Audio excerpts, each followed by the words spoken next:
आज हम irregular singular plural यानी इर्रेगुलर वाहिद जमा के बारे में सीखेंगे। तो चलिए जल्दी से शुरू करते हैं। हमारा पहला सिंगुलर है यानी वाहिद फोकस, और इसकी जमा होती है फोकाई। पर्सन, और इसकी जमा होती है people. Tooth, teeth. Curriculum, curricula. आगे बढ़ते हैं। Mouse, mice. Wife, wifes. Deer, deer. Child, children.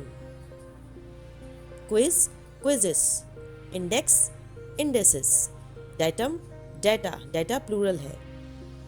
Aircraft, aircraft. जल्दी से आगे बढ़ते हैं। Women, women. Leaf, leaves. Fish, fish. Sheep, और उसकी जमा भी शीप ही होती है। Goose, geese. Tuna, tuna. Alumna, alumnae. Ox, oxen.